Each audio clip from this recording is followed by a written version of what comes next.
2012 is going to be another very exciting year in the energy sector. To prepare for that, we made increases in our target prices and adjusted our earnings forecast to reflect the latest developments in China's regulatory reform. At the end of last year, China announced a pilot project to increase natural gas prices in Guangdong and Guangxi province. They've also increased the threshold of the special oil levy, or the so-called windfall tax, which the Chinese producers pay on their oil production in domestic China.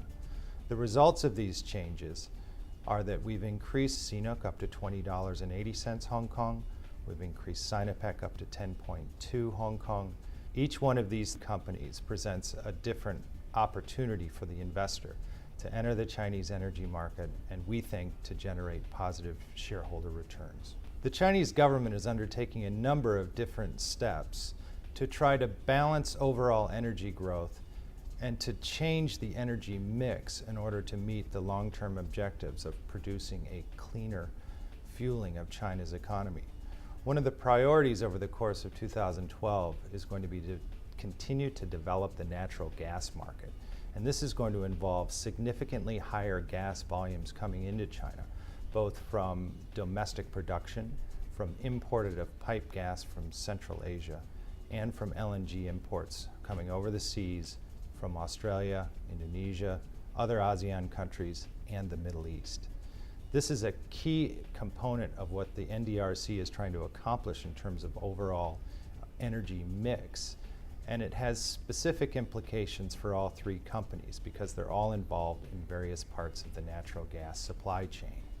One of the interesting things that's happened over the course of 2010-2011 is that CNPC and its Listco subsidiary PetroChina have commenced importing natural gas from Turkmenistan and Central Asia. Now, this gas comes into China at a very high cost. It reaches the border at about $10 per MCF. Unfortunately for PetroChina, their average selling cost of that gas is somewhere around $6.50. This means that the company generates losses. So to remediate this situation, the government has instituted a pilot reform pricing system in Guangdong and Guangxi province that will significantly increase the city gate prices of natural gas and will help PetroChina mitigate some of those losses on very long-distance pipeline deliveries into these southern provinces.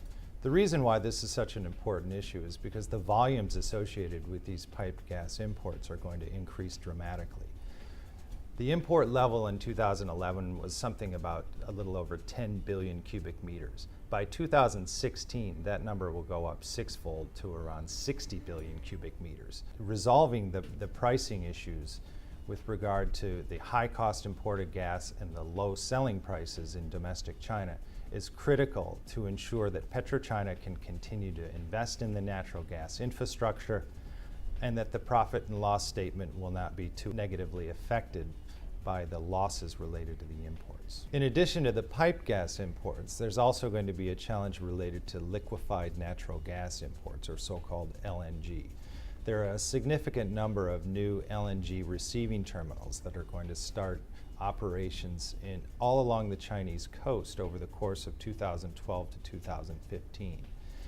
This natural gas will also come into the market at significantly higher prices than the companies sell to the end users in China. So there will have to be a rollout, an eventual rollout of this pilot natural gas pricing reform system, which exists in Guangdong and Guangxi, to other provinces along the coast where imported gas is coming into the market.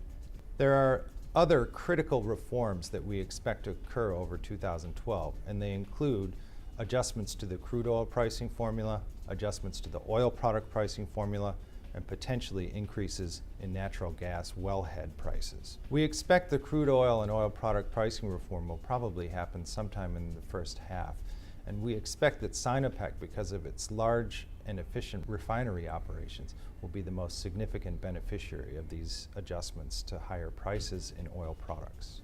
And in terms of the natural gas pricing environment, sometime towards the middle of the year or into the second half of 2012, we expect that China may increase its wellhead prices for natural gas as a part of the overall process to increase the supply into the marketplace to achieve the objectives of the 12th five-year plan, which call for significantly higher natural gas volumes as a proportion of the total overall energy mix.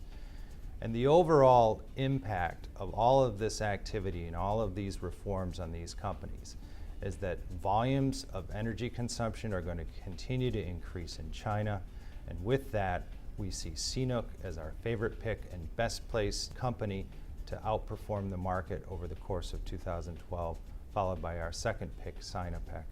And we do like PetroChina up to a certain level, but we think that this pace of natural gas reform over the course of 2012 will be just enough to keep the company from losing too much money as it has in the past year on these natural gas imports, but not so much to drive the P&L to a higher level.